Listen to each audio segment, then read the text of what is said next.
Hi everyone.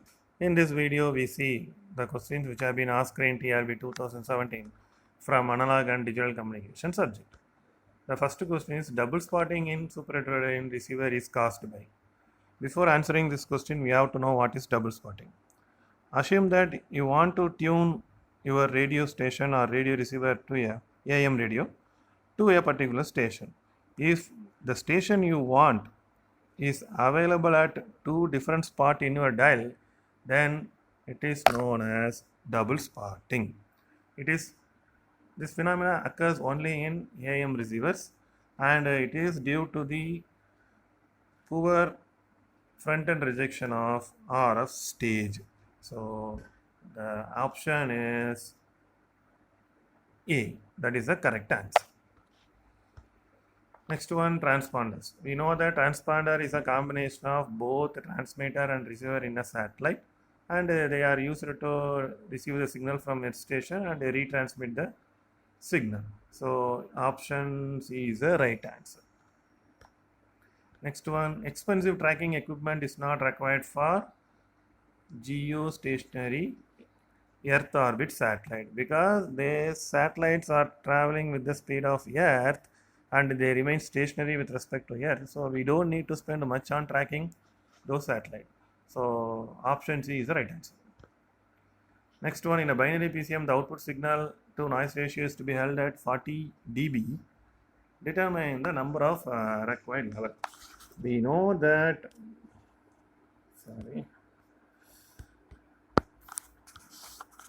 SNR of PCM is given by in dB.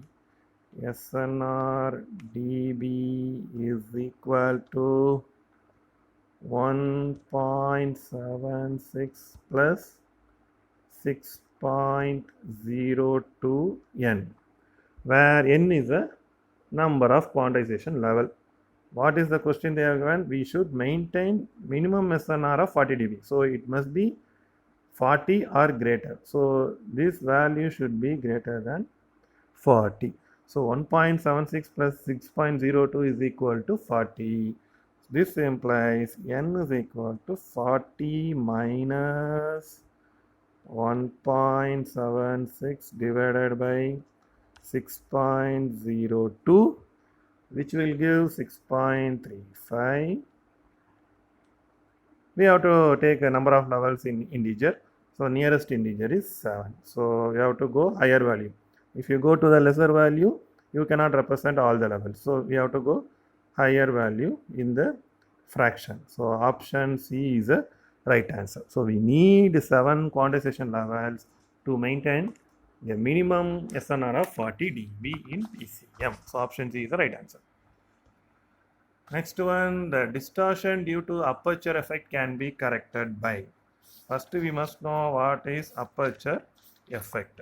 So, aperture effect happens only in flat tap sampling. Why? In flat tap sampling, the spectrum is sinc function and its amplitude gets deteriorated when the frequency increases. That means the high frequency of the flat tap sampling spectrum is highly attenuated. This phenomena is known as aperture effect. So let me draw the spectrum. It is a sinc spectrum. So this is F, this is X of F. So when frequency increases, what will happen? The amplitude gets decreased due to the attenuation. So high frequency components are getting highly attenuated. This phenomena is known as aperture effect. So this can be reduced by using the combination of equalizer plus low pass filter.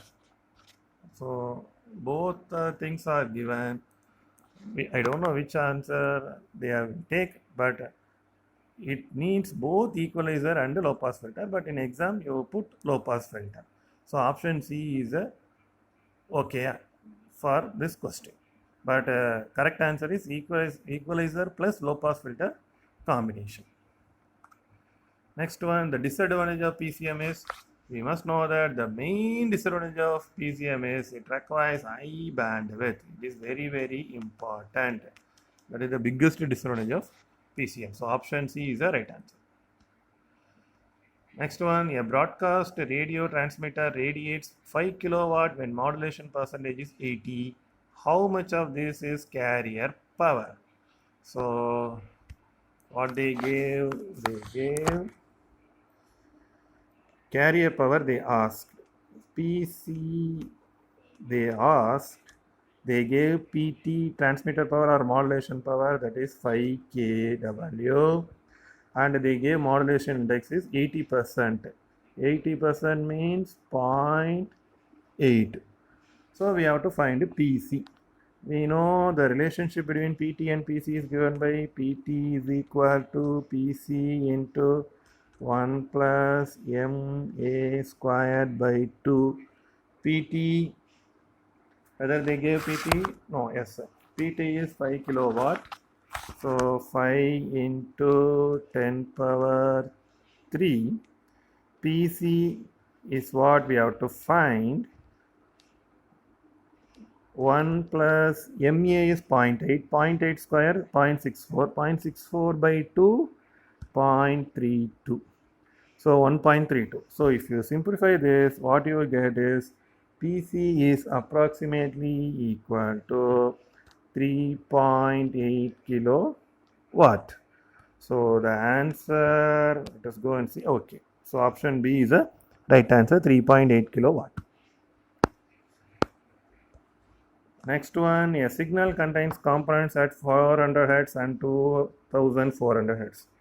The signal modulates a carrier of frequency 100 MHz. However, after demodulation, it is found that 400 signal component is present. The channel bandwidth is 15 kHz.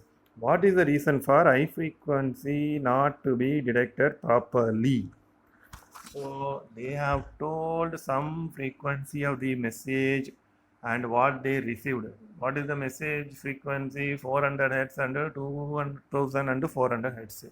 But in that, high frequency component are not received. So high frequency component are not received means surely it must be frequency modulation. Why it is frequency modulation? Let me go through that first. Another one reason for finding that modulation is FM is the channel bandwidth is 15 kilohertz. Here they have given signal component of 400 Hz and 2400 Hz. So if we use AM, the bandwidth of AM is 2 FM only. So bandwidth either 800 Hz or 4800 Hz, 2 FM. But here they have given 15 kilohertz, that is very, very high. So the modulation should be FM only. Okay. So FM should be a modulation. What are the things which can be neglected?